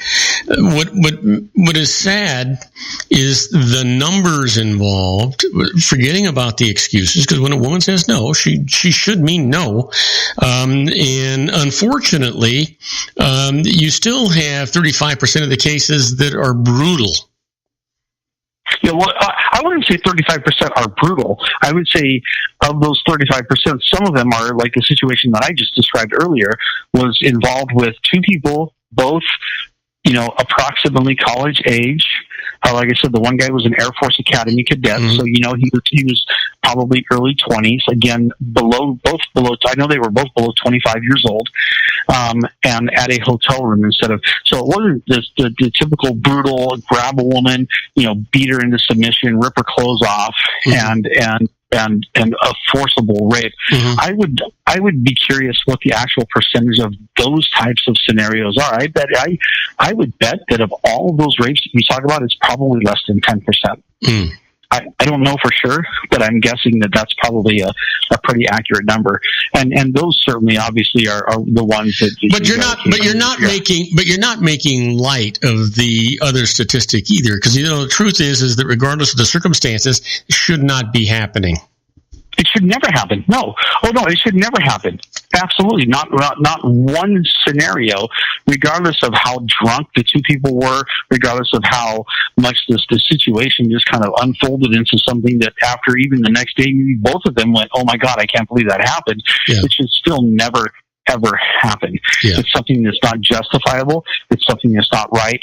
And of course, he's like you said, how many times is it the woman had sex, she was drunk, and later went, oh my God, I was raped. And we know that happens. Yeah. That happens, I don't know how frequently. I don't know if that's 10% of the cases, 20%. I really don't know.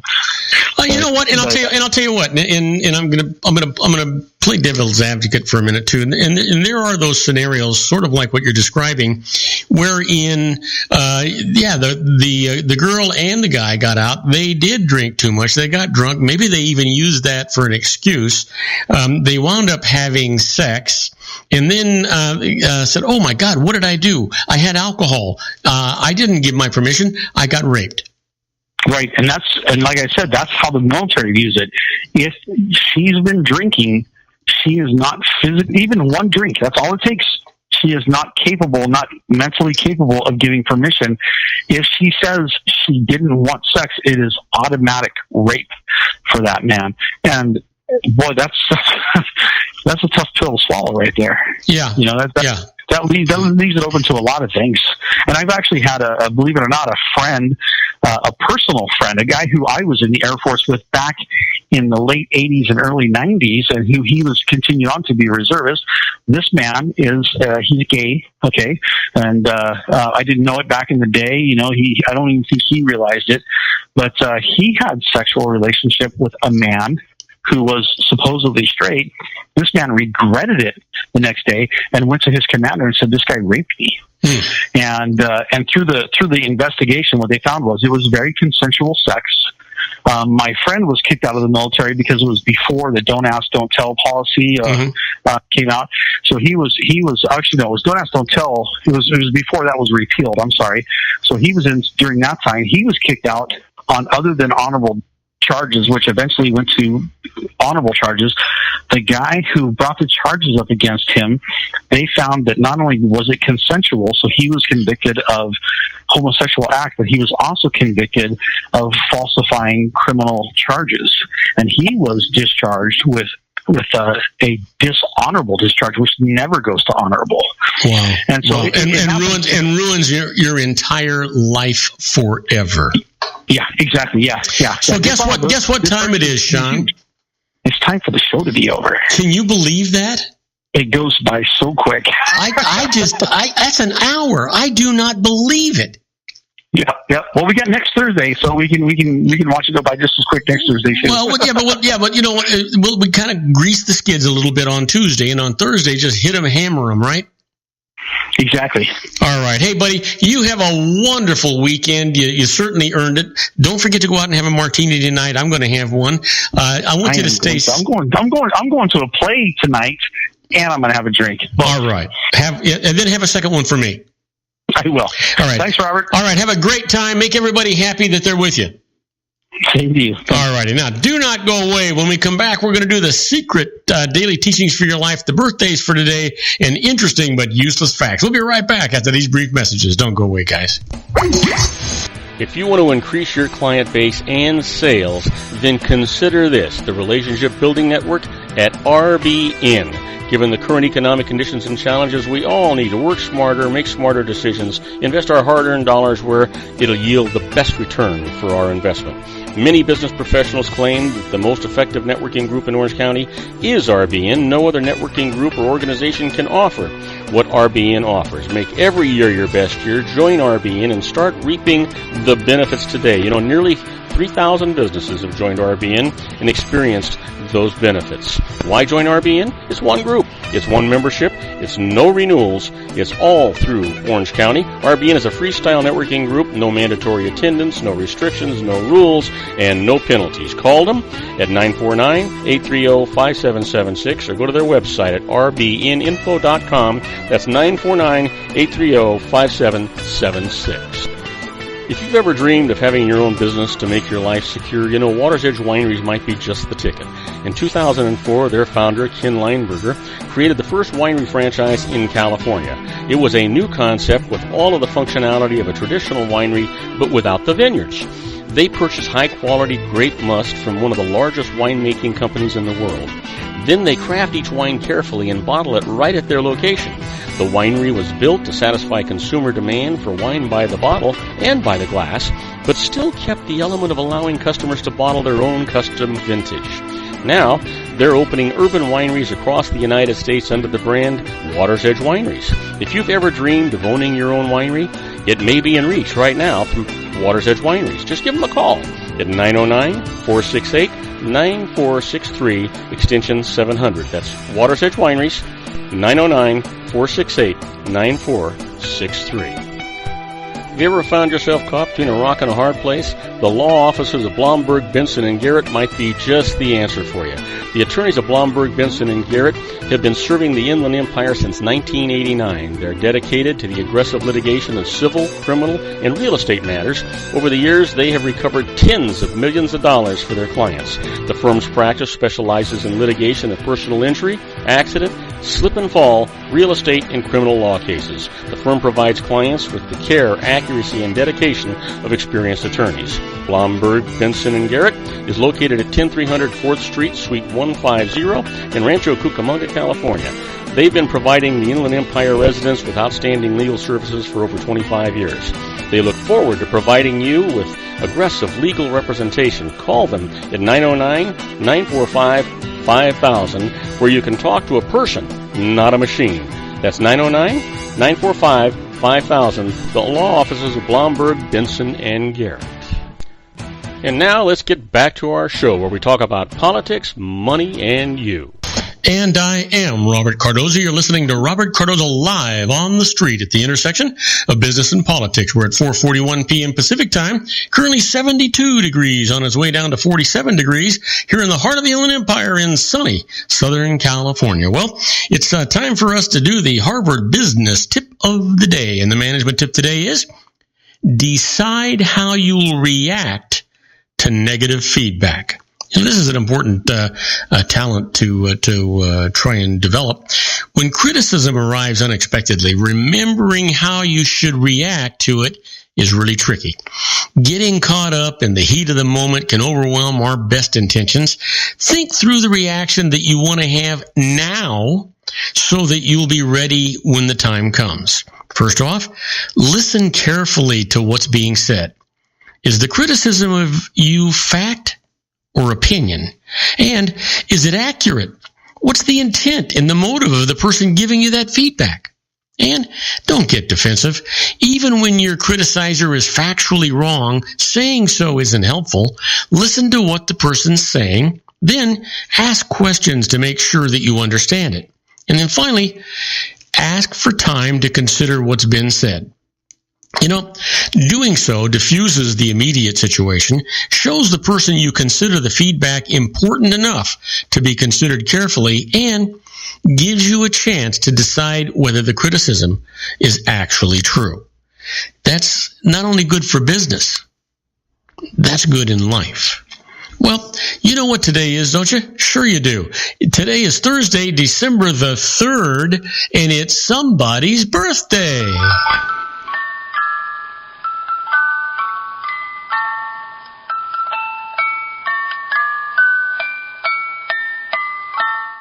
Oh, yeah. You know what? We got some good ones here for today. This guy was born in 1948, a singer who's been performing for decades, rose to prominence as lead vocalist of pioneering British heavy metal band Black Sabbath. Happy birthday, Ozzy Osbourne. Yeah, and here's a gal born in 1960, actress, films throughout the 1980s, notably Blade Runner, Splash, Wall Street, and Roxanne, and in 2003, appeared in Kill Bill. Happy birthday, Daryl Hannah. Well, here's Brendan Fraser, born in 1968, an actor in the Mummy film series, Crash, Back in Action, George of the Jungle, and Journey to the center of the earth. Happy birthday, Brendan. Well, what happened today in history? Well, I can tell you that on December the 3rd, 1968, Elvis' 68 Comeback Special airs on nationwide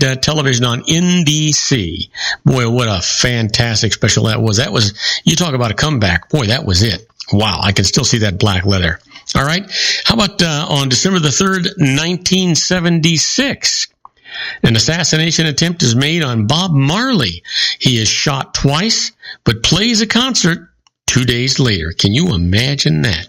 Well, here's one. On today in 1982, a soil sample is taken from Times Beach, Missouri, that will be found to contain 300 times the safe level of dioxin. Well, let's talk about the quote for today. Our quote comes from Colette. She says, "Today, total absence of humor renders life impossible." Well, I think that's probably a natural fact of some kind anyway. Well, let's talk about the secret daily teaching for your life today. You know, this is all about a positive mental attitude, and here's the teaching for today. All you require is you and your ability to think things into being. Everything that has been invented and created throughout the history of humankind began with one thought. From that one thought, a way is made, and it manifested from the invisible into the visible. Take the first step in faith. You don't have to see the whole staircase. Just take the first step. You know who said that? Dr. Martin Luther King Jr. And he was born in 1929. Well, you know what? Let's get to our interesting but useless facts. I like this part. Did you know that mosquitoes are attracted to the color blue twice as much as any other color? You ever wonder why those little electronic lamp things that attract mosquitoes are blue? Now you know. Well, how about this? The most common disease in the world is tooth decay. I wonder if my good buddy Sean LaFave knew that. I'm going to ask him about that next Tuesday. And here's one. A person eats around 60,000 pounds worth of food during his life, which is the equivalent of 6 elephants. Boy, can you imagine that? Holy cow. Well, I wonder if there's a way of preserving. No, never mind. You know, there is enough DNA in your body that if put end on end, it would reach the sun and back 500 times. Wow. Isn't that something? That's an exciting stat. Try this one on for size. The human tongue tastes bitter things with the taste buds toward the back. Now, salty and pungent flavors are tasted in the middle of the tongue. And sweet flavors? Yep, right there on the tip of the tongue. Yeah. Well, here's one for you. Did you know Mozart sold one of his most prized pieces, Symphony No. 5, for under $20? Boy, isn't that something? Of course, I wonder what $20 was worth way back then. Still probably not enough. You know, the first couple to be shown in bed together on primetime television were, can you guess? Fred and Wilma Flintstone. Yeah, there's one for you. How about this? And did you know that the average person spent 24 years of his life sleeping? Yeah, 24 years of their life. That's assuming about a 75-year lifespan, right? Well, let me leave you with this one. Did you know the longest recorded flight of a chicken was 13 seconds? Now, I wonder if we really care about that. I don't know. Anyway, we've got to go on a short break. When we come back, I'm going to answer your emails. And my first one's from Jocelyn Rodriguez from Saratoga, California. She's got a home sale problem, and I'll tell you all about that right after these brief messages. So don't go away. Isn't it time to shine the spotlight on your expertise? The Interview, starring you. Here's your chance to capture 5 minutes of fame with The Interview. This isn't just any interview. This is your opportunity to showcase your expertise and position yourself as a trusted expert in a one-on-one video interview hosted by Robert Cardoza, host of the nationally syndicated show Robert Cardoza Live and powered by AHA Studios. What is it? A professionally recorded video for your use. Robert Cardoza interviews you on the set where he records his show. Professional interview showcases your expertise and value, shot in a state-of-the-art studio. And what's in it for you? Gain credibility as an expert, earn the trust of your target market, educate in a way that intrigues your audience, gain a powerful marketing tool that offers dozens of uses, website, video sharing sites, social media, email, DVDs, direct mail, lobby video, resumes, profile building, all that kind of stuff. Association with the nationally syndicated celebrity. That's right. And let's talk about AHA Studios. AHA is a strategic marketing firm that leverages the powerful in visual persuasion to help your business create powerful messages that connect with your target market. AHA ventures way beyond strategy, delivering the marketing collateral you need to start driving a new business through your doors. AHA has a full-service, in-house, state-of-the-art production studio to bring your messages to life using video. Discover how to make The Interview work for you. Call 949-831-2222. That's 949-831-2222. AHA Image Studios Incorporated. Dr. Stephen Tidwell, Gentle Family Dentistry in a caring, personalized environment. Here at Dr. Tidwell's office, we are dedicated to helping you keep your teeth healthy. We are a state-of-the-art dental practice that still believes in traditional values, such as excellent customer service and individual attention. We have a special welcoming offer for you for just $39, a complete exam, personal consultation, professional cleaning, and all necessary x-rays. That's a $266 value for $39. Dr. Tidwell has 2 convenient locations and experienced staff to provide you with professional care and personal attention that you deserve. Call today. Don't delay. A great smile another day. Call 909-944-7308. That's 909-944-7308 for Rancho Cucamonga or San Bernardino. Joel Saltzman is Dr. Wireless. He has turned his considerable expertise into consumer credit risk and wireless security into a highly specialized independent web-based consulting enterprise targeting consumer credit risk analysis and wireless transactional security and monitoring. He works as a wireless analyst, veteran independent agent, and consumer liaison for most wireless telecom carriers and equipment manufacturers. For more than 20 years, corporate and private clients and media audiences have counted on his unvarnished advice while weighing the technology, performance, and cost differences between Sprint, Nextel, AT&T, Verizon, and T-Mobile. Joel specializes in setting up mobile wireless hotspots to be used for disaster preparedness, business continuity, and mobile wireless merchant processing solutions. Call Dr. Wireless at 310-400-4900 or go to his webpage at drwireless.com. Again, call 310-400-4900 or his webpage at drwireless.com. You'll be glad you did. And now, back to our show. And I am Robert Cardoza. You're listening to Robert Cardoza Live on the street at the intersection of business and politics. We're at 4:52 p.m. Pacific time. It's finally getting down a little bit. It's 72 degrees here in the heart of the Inland Empire in sunny Southern California. It's on its way to 47 degrees. You know what? I'm sure glad that summer is over. I was done with that heat, right? Well, we're coming down to the wire. Time for me to answer your emails. I want to remind you that this is an entertainment part of the show. We do our best to answer your questions as comprehensively as possible, but sometimes, the information you send us is just a little sketchy. So we always encourage you to contact a licensed professional. They're going to save you more money than they're going to cost you, and you'll be glad you did it. They're going to give you peace of mind, help you sleep at night. And the other thing is, one of the requirements of their licensing is that they have errors and omissions insurance. That's the same thing as malpractice insurance, which means if they make a mistake, they pay the piper, not you. Isn't that worth it? Sure it is. Well, let's get right to it. My first email comes from Jocelyn Rodriguez from Saratoga, California. Says she's got a home sale problem. Says, I sold a residence that qualifies for tax-free gain, but the sales agent issued a 1099 reporting the sale amount to the IRS.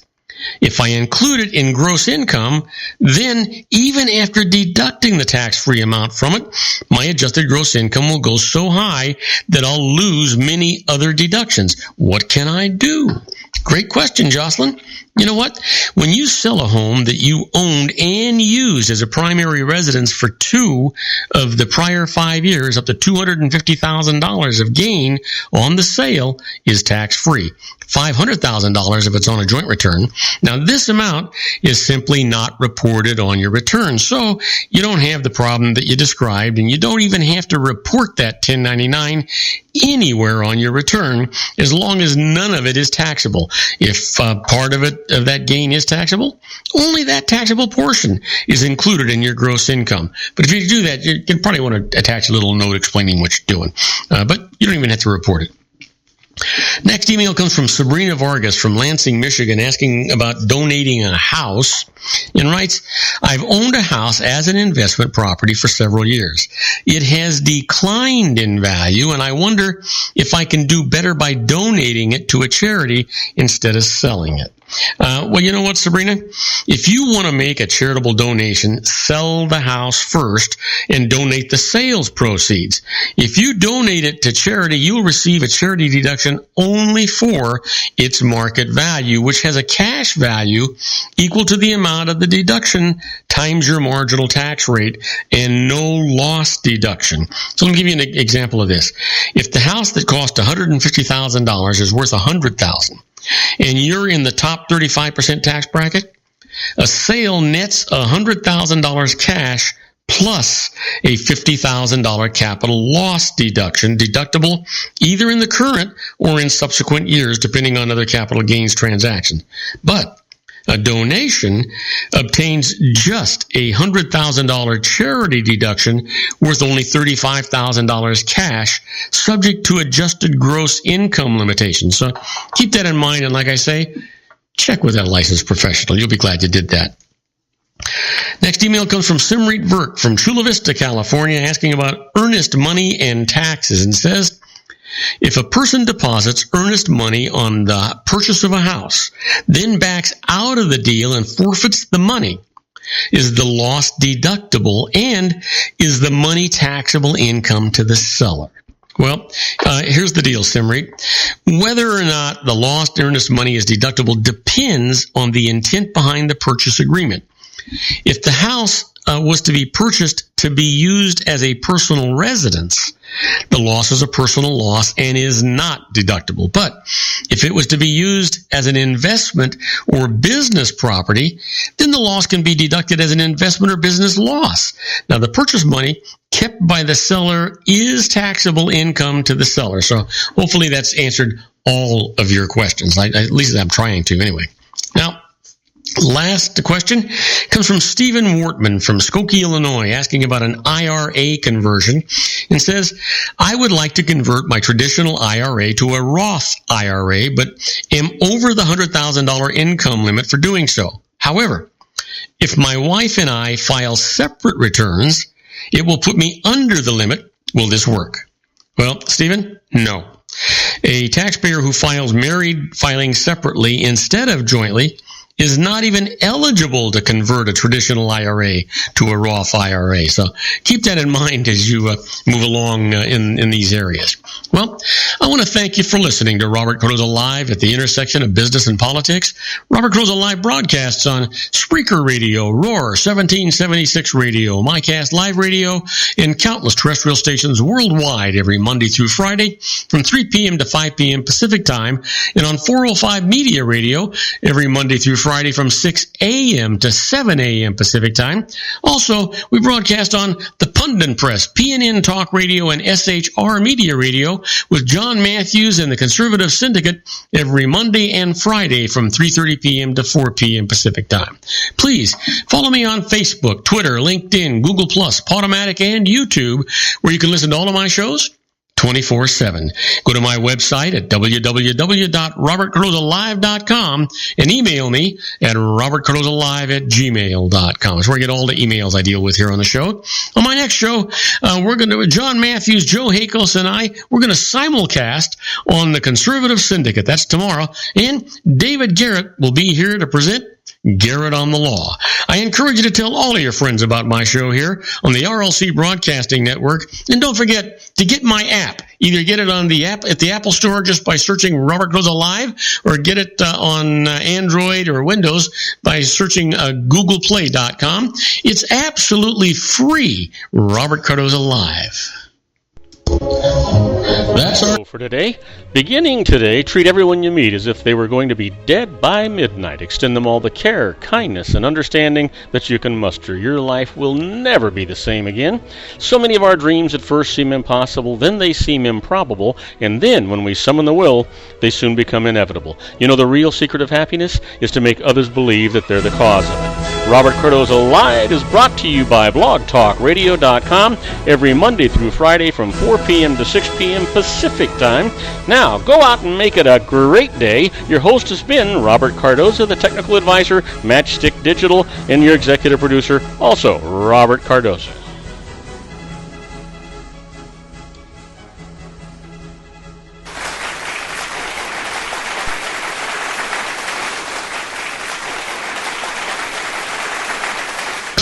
Okay, everybody, that's a wrap. I hope you enjoyed today's show as much as I enjoyed producing it for you. Don't forget to join me again tomorrow for another installment of Robert Cardoza Live on the street at the intersection of business and politics. And don't forget to get that app. It's a free app. You'll be glad you got it. You'll be able to listen to all of our archives, listen to our show live, even chat with us during the show. You'll be glad you did, and I'd sure appreciate you doing that for me. Now, in the meantime, I want you to stay safe. I want you to stay happy. I want you to make everybody's life that you touch much better because of it. In the meantime, just be safe and think about me. Good night, everybody.